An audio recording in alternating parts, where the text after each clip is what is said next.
What's good, YouTube? It's Nas, and we back with another video. We're at the 300 subscribers, of course, and I made a video a couple months ago about what happened to Tyrese Haliburton. He wasn't playing up to his standards that he made last season, but he has seemed to turn that around in the month of February and fucking March, basically right on time for the playoffs. And with Tyrese Haliburton playing up to standards and being himself again, he makes the Indiana Pacers a very tough out for any team, because the Indiana Pacers have been in dogfights with every other team. Like, I saw the other day, we saw the Lakers game. Like, the Indiana Pacers are a real threat in the Eastern Conference, and not a lot of people are talking about them as really title contenders. Right now, I believe they're the 4th seed right now, or the 5th seed. I can't remember right now off the top of my head. I'm trying to look it up real quick. But yeah, their core of Tyrese Haliburton, Andrew Nemhard, Aaron Naismith, Pascal Siakam, and Miles Turner, they're just a tough team. And right now, yeah, they're the 4th seed right now. And in the playoffs, they would play the Pistons, who are the 5th seed. And the Bucks are going to keep dropping. Not dropping, because they're right there. So they're going to play the Knicks, and I don't see the Bucks getting out of that series with the Knicks with no Dame.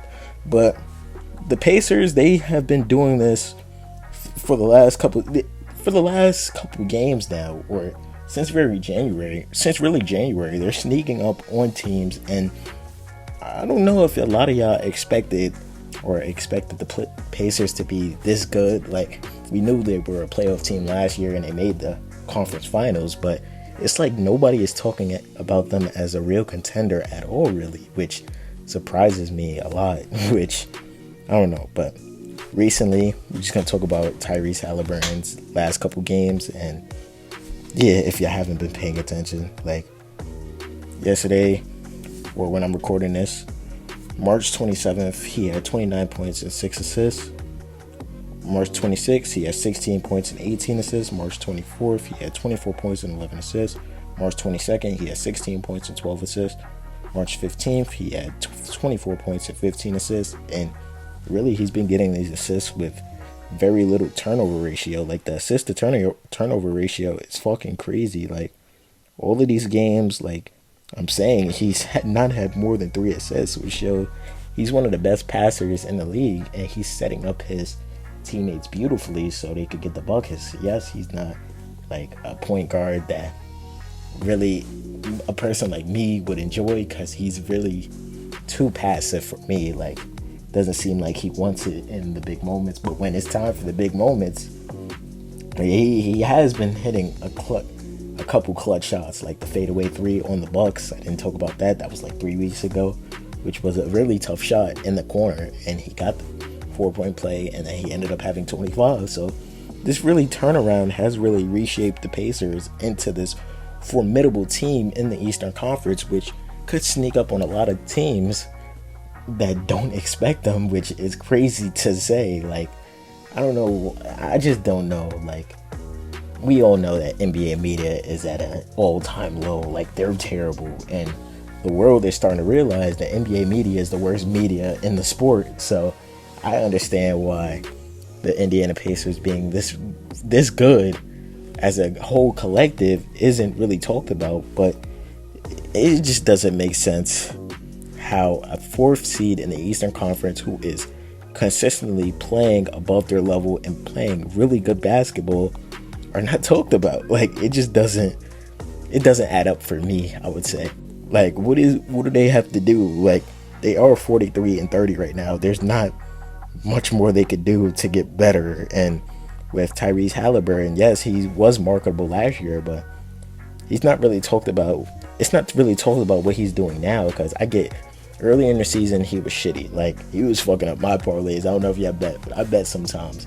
But he was fucking up everybody's parlays, and now it seems like he's corrected himself and he's becoming the player that he was last year. Yes, the scoring output is not there, but he seems to still get his buckets, and he's a little, to me, he looks stiff, but he gets people on his dribble move sometimes. And the 3-pointer, when he's wide open, he has a weird release. When that bitch goes in, when it goes in, he catches fire, bro. Let's not underrate him as the 3-point shooter either. But when that shit is off, it is off. Like, I'm telling you that right now. Like, when that nigga is missing, he's not gonna make a couple for a while. Like, it's gonna take him a while to make them. But right now, this season, he's averaging 18.5 points per game, 3.5 rebounds, and 9 assists.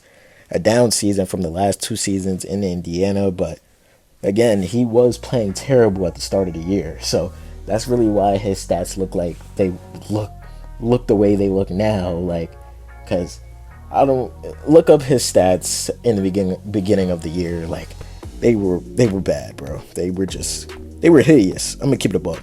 Like, I could list some of this shit for y'all right now. Like, all right, so in January he really turned it around, but in December he had a few games of not even scoring the ball. Like, I remember this shit.